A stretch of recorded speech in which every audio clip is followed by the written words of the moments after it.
Most people don't realize how much the United Kingdom has changed since its height as a global power. London was once the capital of an empire that reached across the world. At its peak, the British Empire controlled a quarter of the world's land and population, led international finance, and influenced diplomacy. In the 1920s, under King George V, Britain's decisions affected nearly every part of the globe. Today, that time feels distant. What if the image of Britain as confident and leading no longer matches the facts?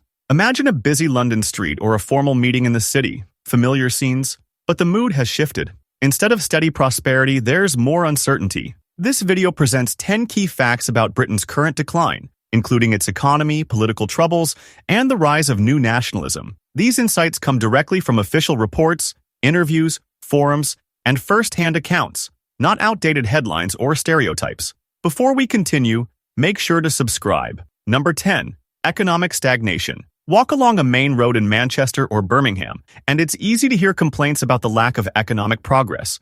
Over the past 18 years, UK growth has slowed, averaging about 1% in the last 2 years. The Bank of England, IMF, and British Chamber of Commerce all project that growth won't exceed 1.3% this year and similar rates through 2026. For a country once seen as an industrial powerhouse, this is a clear drop, about half or even a third of the pace needed for strong recovery. The central interest rate remains high at 4%, despite 5 cuts this year. Meanwhile, public debt is now over 100% of GDP, a new record. Inflation stays close to 4%, putting pressure on families and business owners. Energy bills are up across the country. UK productivity is still almost 4.6% lower than it was in 2019. Former factory towns show the effects: empty mills, closed shops, and fewer jobs. For Americans who remember the decline of cities in the Midwest after steel jobs vanished, the scene in northern England feels familiar: empty industrial buildings, lost skills, and communities searching for stable work. Maybe you've noticed this yourself. What year did you last see a British-made car or appliance in the US? Number 9. Political scandal. Political trust in the UK has been shaken by recent scandals. In September, Labour Deputy Leader Angela Rayner resigned following accusations she managed to avoid paying the full amount of property taxes on a home purchase in Hove, saving around £4,000 or €46,000. The reaction was immediate. When leaders are caught bending the rules while asking regular taxpayers for more, public anger grows. That same week, Peter Mandelson lost his diplomatic position after it was revealed he was in direct contact with Jeffrey Epstein, exchanging friendly emails despite Epstein's criminal past. This situation damaged the government's reputation, especially since Mandelson's background was not properly checked before his appointment. Newspapers now focus less on celebrity stories and more on government missteps.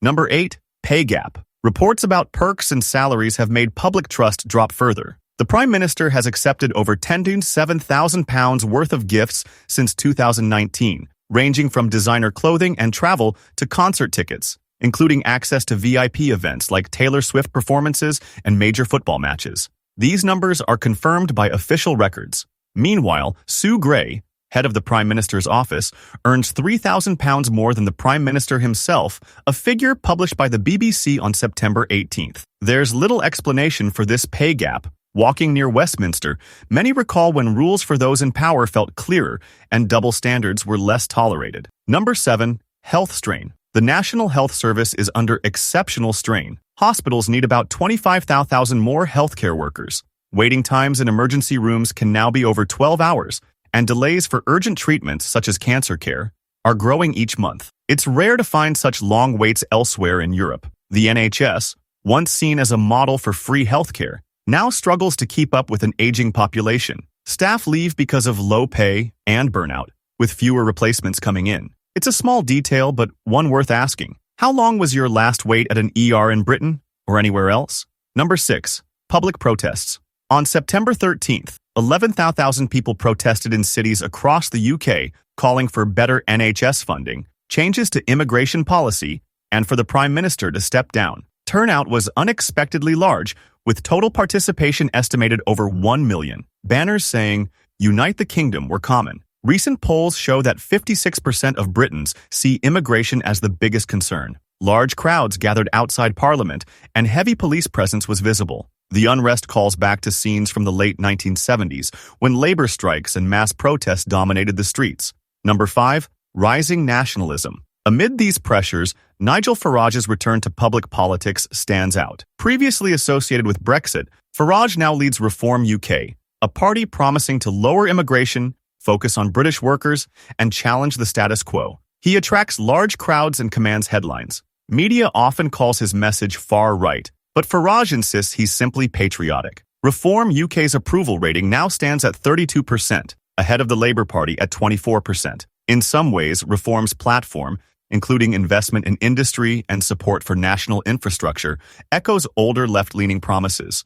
But their message appeals to voters tired of the two-party system. Conversations about these changes can be overheard in mining towns, manufacturing centers, and commuter trains across the country. Number 4. U.S. partnerships. The UK government is increasingly turning to the United States for support. A recent state visit involved the King, Queen, and Prince William hosting the U.S. president at Windsor Castle. Along with diplomatic events, the two countries struck business deals: $25 billion with Microsoft, $5.8 billion with Google, and partnerships involving OpenAI and NVIDIA. Blackstone, the world's leading investment company, pledged about $90 billion over the next decade, a part of broader agreements totaling £150 billion, or nearly 4.4% of Britain's GDP. Each contract brings new obligations. For instance, GlaxoSmithKline will invest $25 billion back into the United States. Protests broke out in Trafalgar Square while the meetings took place. For many who recall the era when Britain and the US worked as equal partners,